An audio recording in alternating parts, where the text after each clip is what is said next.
aitah for telling my husband to cut contact with his half-sister after she threatened me and our marriage. When I first met Emily, I wanted to like her. She was my husband's half-sister.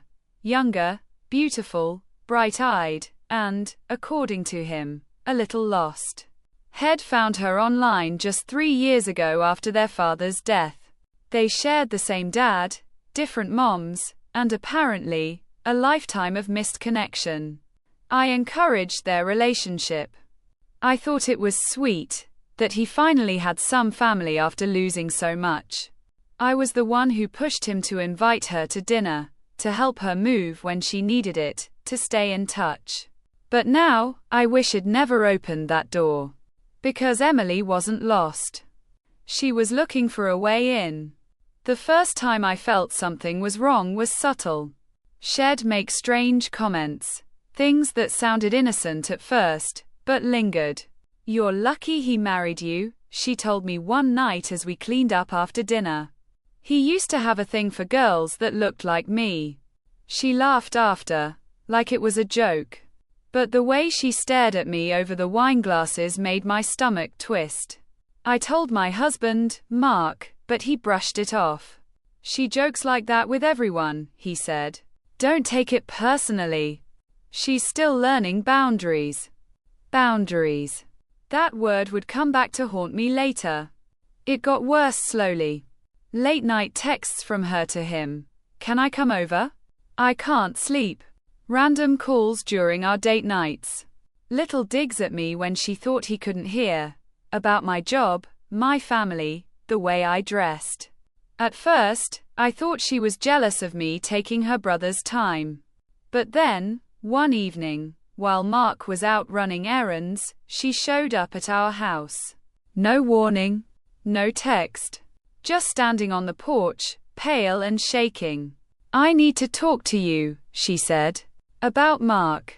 I hesitated but let her in. I made her tea, sat her down, and before I could even ask what was wrong, she leaned forward and whispered, "He's lying to you." I froze. "What do you mean?" She smiled.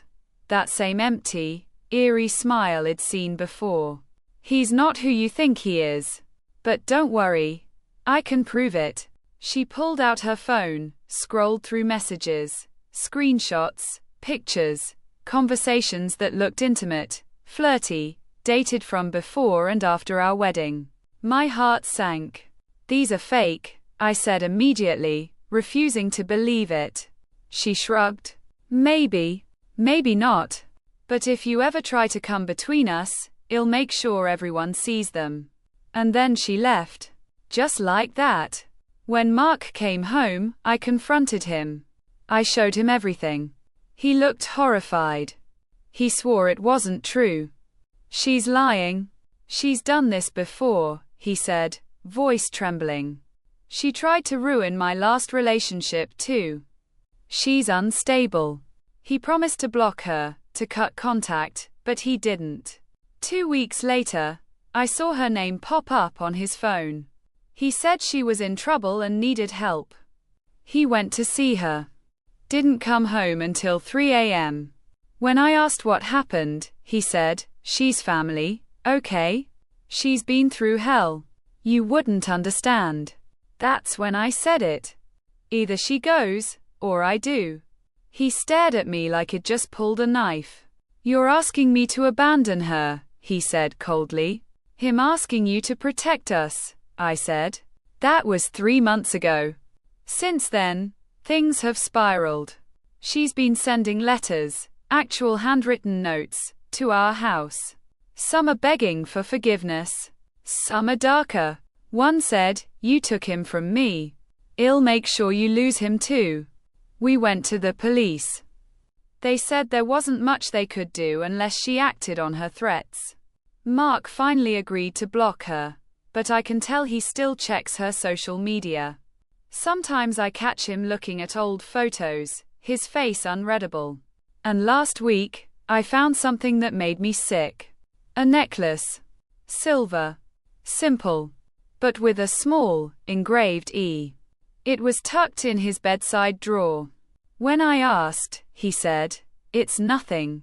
She left it here months ago. But the dust on it was fresh. Now, I don't know what's real anymore. Every time my phone rings, I flinch. Every time he leaves the room, I wonder if he's calling her. I love my husband. I really do. But I'm terrified of what she's capable of, and what she's already done to us. He says I'm overreacting. He says she's family. But she threatened me, lied about him, and tried to destroy our marriage. And he still can't let her go. So tell me, am I the asshole for asking him to cut her out of our lives for good? Because I'm starting to think if I don't, she'll make sure I'm the one who disappears first. Continuation. The blood between them. It's been 3 months since I told Mark to cut contact with Emily. 3 months of uneasy quiet. No calls. No texts. No late-night messages. For a while, I thought maybe it was over. Until the flowers arrived. A white bouquet. Lilies, my favorite. No card. Mark swore he hadn't ordered them, and the florist said they'd been paid for in cash. When I threw them away, I found a small folded note buried among the petals. You can't erase family. After that, I stopped sleeping through the night. Every sound in the house, a creak, a tap, the hum of the fridge, made my heart race. Mark told me I was paranoid. That Emily was gone, probably moved on. But I could see it in his eyes. He didn't believe that either. Had been distant, too. Colder. Like something was eating at him from the inside. Then, one evening, I woke up around 2 a.m. to find his side of the bed empty. I heard voices, low, muffled, coming from downstairs. I crept to the hallway and listened. It was him. And a woman? Her voice was shaking. She doesn't trust you anymore, does she? He sighed. You're making it worse, Emily. You promised you'd stay away. I did, Mark. But you know why I can't. My blood froze. I wanted to burst into the room, to scream, to make it stop, but I couldn't move. I stayed there, hidden, as their voices tangled into something I couldn't fully understand. Then she said something that made my stomach drop. You owe me, remember? You always have. By the time I went downstairs, the house was quiet again. The front door was locked. No sign of her. Mark was sitting on the couch, staring at the floor, hands shaking. When he looked up at me, his eyes were red. She came here, I whispered. Didn't she? He didn't answer. I stepped closer. Mark, what does she mean? You owe me. He finally looked at me, and I saw it. The guilt, the exhaustion, the fear. She's not just my sister, he said quietly. She's my daughter. I couldn't breathe. What? He buried his face in his hands. It was before you. Before everything. My father, he had an affair with her mother when I was barely 16. I didn't know. Not until years later, when she showed up. I stumbled back, dizzy. So when she found you again, he nodded. She told me she knew. Said she didn't care. That I should have been there. That I owed her a life, a family. I tried to process the words, but they didn't fit together. She's you. I couldn't even finish. He looked up, tears in his eyes. I tried to make things right. I helped her financially, I checked in. I thought that was enough. But she wanted more. She wanted to destroy what I had because she never got it herself. He reached for me, but I pulled away. Why didn't you tell me this before? I said. Because I was ashamed, he whispered. And because I knew you'd leave. For a few days, I didn't speak to him. We lived like ghosts, passing each other silently, avoiding eye contact. But then, the letters started again. One arrived in the mail, addressed to both of us. Inside was a photo of Emily, smiling, eyes wild, standing outside our old vacation cabin. Written on the back, "See you soon, Daddy." I called the police again. They logged it but said unless she made direct threats, there was nothing they could do. That night, Mark packed a bag. "I'll go talk to her," he said. "I'll end it. For good." I begged him not to.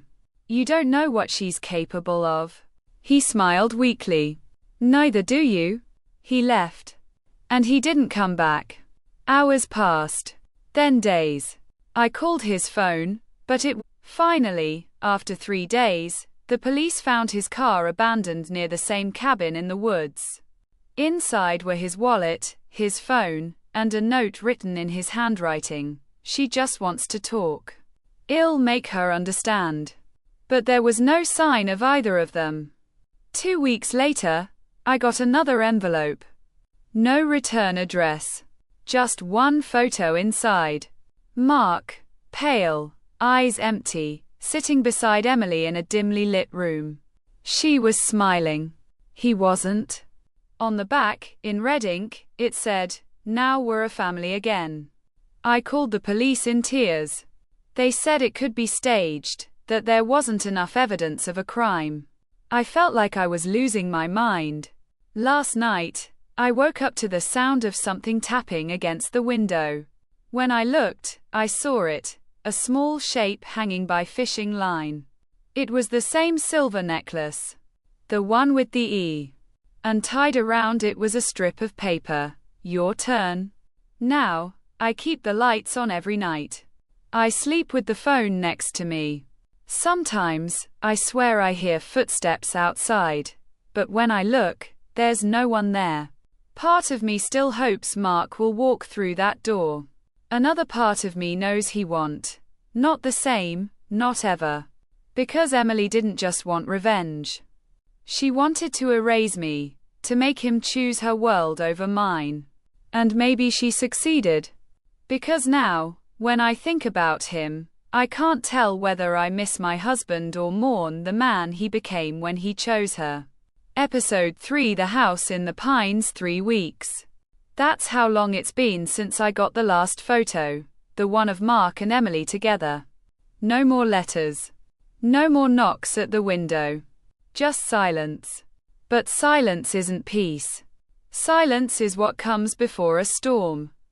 I hadn't left the house in days. Every noise made my heart jump. I barely ate. Then one morning, the doorbell rang. When I opened it, a small package sat on the doorstep. No label. No address. Just my name written in sharp, deliberate handwriting. Inside was an old phone. Burned, scratched, but still working. And on the screen, a single video file, "Play me." The footage was shaky, filmed in the dark. Mark was sitting in a chair, hands bound, eyes glassy. Behind him, a dim lamp flickered. Emily's voice came from behind the camera. Calm. Sweet. Too sweet. "You always said you'd do anything for family, didn't you?" He didn't answer. She moved into view, her face pale, her smile unnatural. "Say it," she whispered. "Say you'll stay." Mark's lips trembled. "Emily, this isn't right. You need help." She laughed. A low, hollow sound. "You all say that. But where was help when I was a child? When he walked out on me? You replaced me with her." Her voice cracked as she pointed toward the camera, toward me. I froze. "She took you away. She made you forget who you were supposed to protect." Mark shook his head. "She didn't."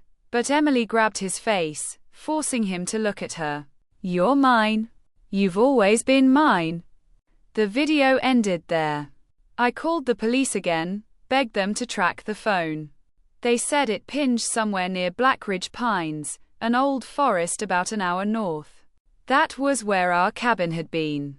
The detective's voice was cautious. "Well, send someone to check it out, but it might take time." Time was the one thing I didn't have. So I went myself. The drive there felt endless. The road narrowed, swallowed by trees. The deeper I went, the thicker the fog became, clinging to the glass like breath. By the time I reached the cabin, the sun was gone. Only a single light burned inside, flickering faintly through the window. The door creaked open easily. Too easily, Mark, I called out. My voice trembled. Emily. No answer. Inside, dust floated in the air. The smell of damp wood and rot made my stomach twist. Then I saw it, on the table. A row of photos, carefully laid out. All of them of me. Sleeping. Shopping. Walking to work. Someone had been following me. For months. My legs went weak. And then I heard a sound behind me. Soft footsteps. Hi, a voice whispered. I turned. And there she was. Emily. Her hair was tangled, her face pale, but her eyes burned with a strange, feverish light. You shouldn't be here, she said. He's finally calm now. Where is he? I demanded. She smiled faintly. Sleeping. He's at peace with his family. My heart stopped. Emily, please. Just tell me he's alive. She tilted her head. That depends on what you mean by alive. Something in her tone made my blood run cold. She stepped closer, holding something small in her hand, Mark's wedding ring. You see, she murmured, he wanted both worlds. You and me. But he couldn't choose. So I helped him. My knees nearly buckled. What did you do? Her smile widened. I freed him. She pointed toward the bedroom door. I hesitated, then forced myself forward, hand shaking as I turned the knob. Inside, the room was dark, except for the faint light of a candle. And on the bed, Mark. He was lying still, eyes open but empty. His skin was gray. A deep red mark circled his neck. I fell to my knees. No, no, no, Emily's voice floated from the doorway. He said he couldn't live with the guilt. I just helped him tell the truth. I turned to her, tears blurring my vision. You killed him. She smiled sadly. No, you did. You made him choose. The next moments blurred. I remember screaming, lunging, grabbing the phone, calling the police. By the time they arrived, Emily was gone. All they found was Mark's body, the candlelight still flickering, and a message scrawled on the wall in red. Family doesn't end. It repeats. Weeks passed. The funeral came and went. People whispered, avoided eye contact, spoke in careful tones about grief and mental health. But I couldn't let it go. Because 2 nights after the funeral, I got another package. Inside was a single photo. Emily again, this time sitting on a hospital bed, smiling softly. And beside her, a newborn baby. On the back, written in the same red ink, say hello to our family. Now I understand. This was never just revenge. It was legacy, a twisted continuation of everything Mark tried to bury. I moved away. Changed my number. Started over. But every time I see a white lily or a photo of a newborn baby with pale blue eyes, I wonder if Emily's still out there. And if she's waiting for the right moment to remind me that family never really lets you go.